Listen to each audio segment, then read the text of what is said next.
Antarctica, the world's southernmost and iciest continent, holds abundance of hidden minerals and even energy sources. Russia has reportedly found huge oil deposits in Antarctica. This claim was made by the Rosgeo Oil Exploration Company, and it has raised concern among environmentalists. Imagine a place so cold that your breath freezes mid-air, where the sun vanishes for months and silence reigns over 14 million square kilometers of ice. Antarctica, a land that belongs to no one, yet everyone is watching. What secrets lie buried beneath its frozen surface? Could untapped riches and ancient mysteries be hiding just out of sight? Antarctica, the world's southernmost and iciest continent, holds abundance of hidden minerals and energy sources. As the ice shifts and treaties falter, the answers may rewrite everything we thought we knew about the last frontier on Earth. Oil beneath the ice. In May 2024, reports began circulating in Western media that Russia had conducted extensive seismic surveys in the waters around Antarctica. The research vessel Academic Alexander Karpinsky operated under the auspices of Russian geological agencies. Had reportedly mapped a region of the eastern Antarctic continental shelf and identified formations consistent with massive hydrocarbon deposits. The figure that attached itself to the story was staggering: an estimated 511 billion barrels of oil and gas equivalent.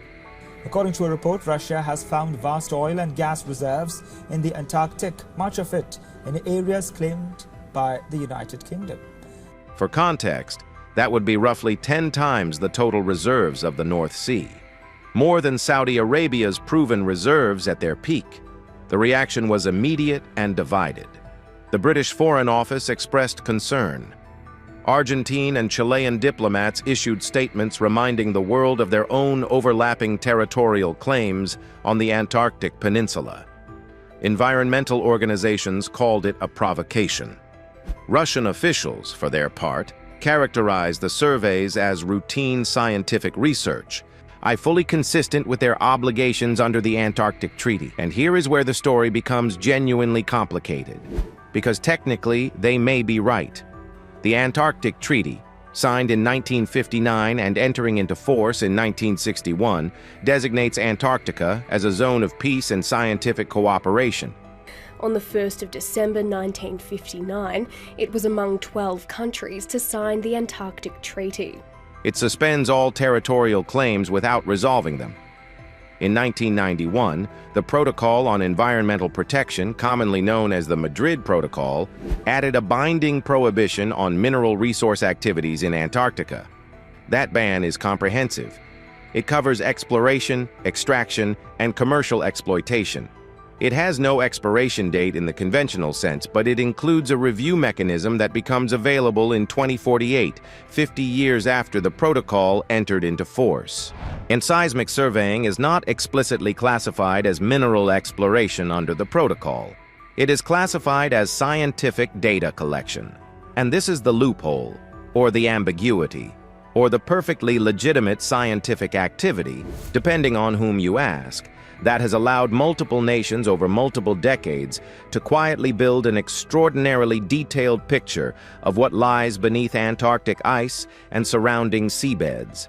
The maps exist, the data is accumulating, and while no nation can currently drill, the knowledge of where to drill when the political or legal landscape changes is being assembled year by year. 7 nations maintain territorial claims on Antarctica: the United Kingdom, Argentina, Chile, France, Norway, Australia, and New Zealand. 3 of those claims, British, Argentine, and Chilean, the overlap on the Antarctic Peninsula, the continent's most accessible and resource-rich region. The competing claims have never been resolved. They have only been frozen, held in diplomatic suspension by the treaty system. But frozen is not the same as settling. And every barrel of oil mapped beneath the ice adds weight to the argument that one day those claims will thaw. The question nobody in an official capacity wants to answer publicly is a simple one. If you are a nation conducting seismic surveys in Antarctica today, and you are cataloging hydrocarbon deposits with precision instruments, what exactly are you planning to do with that information? If the answer is nothing, then why spend hundreds of millions of dollars gathering it? Science in Antarctica has always been the legitimate doorway. And the question is whether some nations are using that doorway to step into a room they were never supposed to enter. Life in total darkness.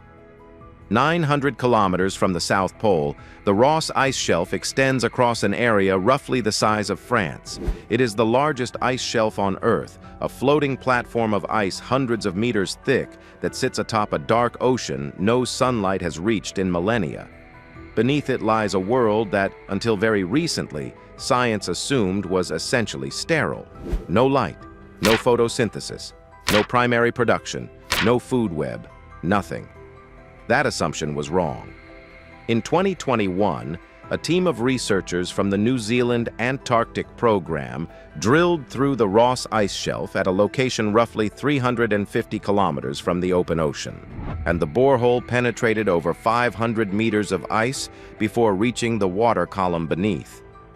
They lowered a camera and a series of sampling instruments into the cavity, expecting to document a barren seafloor, perhaps some microbial films, the kind of minimal biology that exists at the very edge of life's tolerances. What they found instead were amphipods, small, translucent, shrimp-like crustaceans, alive and active, swimming in water that had not seen sunlight in recorded history. Alongside the amphipods, the sampling instruments recovered a thriving microbial community, organisms deriving energy not from photosynthesis but from chemosynthesis, processing chemical compounds in the water and sediment to sustain themselves in permanent darkness. Scientists are keen to study the bubbles trapped in the cores, each a tiny pocket of air frozen in time. This was not a marginal finding. It was a conceptual rupture. For decades, yet the standard model of sub-ice shelf biology held that life diminished rapidly with distance from the ice edge, where ocean currents could still deliver nutrients from sunlit waters. Hundreds of kilometers inland, beneath half a kilometer of ice, there should have been next to nothing. The discovery of complex multicellular organisms in this environment forced a fundamental reassessment of what conditions life actually requires. The implications extended beyond Earth almost immediately. Jupiter's moon Europa is encased in a shell of ice estimated at 15 to 25 kilometers thick. Beneath that ice, planetary scientists believe a global ocean exists, warmed by tidal heating from Jupiter's gravitational pull. Saturn's moon Enceladus is known to have subsurface water, its geysers venting water vapor and organic molecules into space. Detected and sampled by the Cassini spacecraft.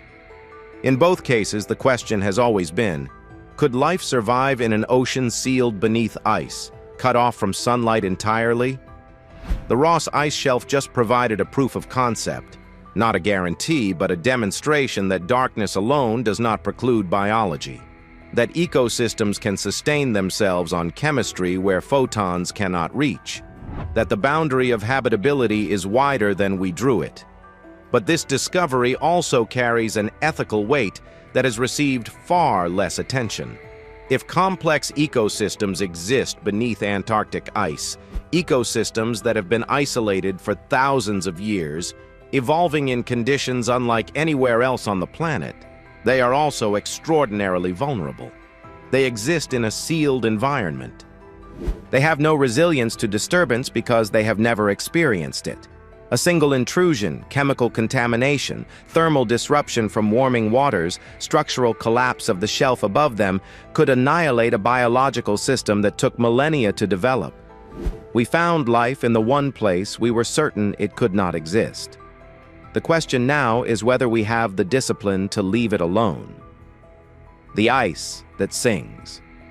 Imagine standing on a plain of ice that stretches to the horizon in every direction. No trees, no buildings, no reference point except the pale disk of a sun that barely clears the skyline. The wind is constant, 160 kilometers per hour of frozen air pouring off the polar plateau like water draining from a tilted table. You cannot hear yourself think. You cannot feel your face. And beneath your feet, something is happening that no human ear can detect. The ice is humming. In October 2018, Julian Chaput and a team of geophysicists from Colorado State University published a study in the journal Geophysical Research Letters that changed how we listen to Antarctica. They had deployed 34 seismometers across a section of the Ross Ice Shelf, the largest floating body of ice on Earth, a platform roughly the size of Spain drifting on the dark ocean beneath it. The instruments were designed to measure earthquakes and glacial tremors. What they recorded instead was something no one had anticipated: a continuous low-frequency vibration, a tone, steady, resonant, shifting subtly over hours and days like a note held on an organ that no one was playing. The frequencies ranged between roughly 1 and 10 millihertz, the thousands of times below the threshold of human hearing. When the team sped the recordings up by a factor of 1,200 and shifted them into the audible spectrum, what emerged was haunting. A deep, rolling drone. A hum that rose and fell with the wind. The Ross Ice Shelf was singing, and it had been singing for as long as anyone had thought to listen. The source was the firn, the dense, granular snow layer that blankets the shelf's surface. As polar winds swept across this layer, they set it vibrating like the skin of a drum. Different wind speeds produced different frequencies. Temperature changes altered the density of the firn, shifting the pitch. When a storm hit in January 2016, the team watched the vibrational pattern transform in real time, the shelf's acoustic signature reshaping itself over the course of just 2 days. It was as though the ice had changed its voice. Chaput's team realized this was not just beautiful. It was diagnostic. The seismic hum functioned as a continuous passive monitor of the shelf's physical condition. Changes in frequency could indicate surface melting, structural weakening, or the formation of fractures invisible to satellite cameras. In a continent where deploying human observers is dangerous and expensive, the ice was offering to report its own health around the clock, in a language written in vibration. That language matters because the Ross Ice Shelf is not just ice. It is a wall, a buttress. It braces the glaciers of the West Antarctic ice sheet, holding back a body of frozen water that, if it slid unchecked into the ocean, would raise global sea levels by an estimated 3 to 5 meters. Every major coastal city on Earth, Mumbai, Shanghai, New York, London, Lagos, sits within that margin. The Ross Ice Shelf is the structural barrier between the world as we know it and a world remapped by water. We already know what happens when a buttress fails. On the eastern side of the Antarctic Peninsula, the Larsen B ice shelf had been thinning for years before it disintegrated in February 2002. Satellite imagery captured the collapse in near real time. Over 35 days, 3,250 square kilometers of ice, a shelf that had been stable for at least 10,000 years, shattered into thousands of icebergs and simply ceased to exist. Scientists at the National Snow and Ice Data Center called it an event without precedent in the observational record. The glaciers behind Larsen B, no longer buttressed, had accelerated by up to 800%. They are still accelerating today, 2 decades later, still dumping ice into the Weddell Sea, still contributing to a rise in ocean levels that is measured in millimeters per year, but is relentless and cumulative. In 2022, the situation repeated on a smaller but equally alarming scale. The Conger Ice Shelf in East Antarctica, a region long considered more stable than the West, collapsed entirely in March of that year. It was roughly 1,200 square kilometers, gone in days. East Antarctica was supposed to be the safe zone. Conger suggested otherwise. This is why Chaput's singing ice is not a curiosity. It is an early warning system. Climate scientists describe Antarctica as a landscape of thresholds, a system that can appear stable for decades, and then shift irreversibly in a matter of weeks. Larsen B did not send a press release before it collapsed. Conger did not issue a warning, but the seismic instruments on the Ross ice shelf are listening constantly, reading vibrations, the way a doctor reads a heartbeat, looking for the irregular rhythm that signals something is about to give. The pitch is shifting. Surface temperatures on the Ross ice shelf have risen measurably over the past 3 decades. Meltwater has been detected in locations where it was not previously observed. The firn layer is changing density. Each of these factors alters the frequency of the hum. The song is not the same one Chaput's team first recorded. It is evolving, and the direction of that evolution is not reassuring. Antarctica does not shout.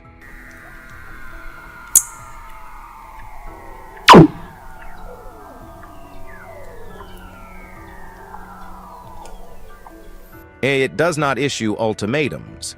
It hums at frequencies no human ear can register, in a language that requires expensive instruments and patient scientists to translate. But the message, if you take the time to decode it, is not ambiguous. The ice is under stress, the song is changing, and no one can say with certainty what the next verse will sound like. Satellite mysteries and natural illusions. In 2023, an image circulated on social media showing what appeared to be a massive oval-shaped structure in East Antarctica, visible on Google Earth. The formation was symmetrical, roughly 2 kilometers across, and sitting in a region of the continent where no research station exists. Within days, the image had accumulated millions of views. The speculation was predictable and immediate: a buried city, an ancient ruin. By an artificial structure concealed beneath the ice. It was none of those things. But the story of why it looked that way is, in its own right, remarkable. Antarctica is sculpted by wind. The katabatic winds that drain off the high interior plateau are among the most powerful and persistent on Earth. Cold air accelerated by gravity as it flows downhill from the polar ice cap toward the coast. These winds do not merely blow across the surface, they carve it. They shape the snow into formations called sastrugi, sharp ridges and troughs aligned with the prevailing wind direction, some of them meters tall, extending for kilometers in parallel rows. At larger scales, wind erosion and deposition can create enormous features. Oval depressions, elongated mounds, the circular craters formed by differential snow accumulation around rock outcrops buried beneath the surface. When photographed from orbit, particularly in low-angle sunlight that exaggerates shadows, these features can appear strikingly geometric.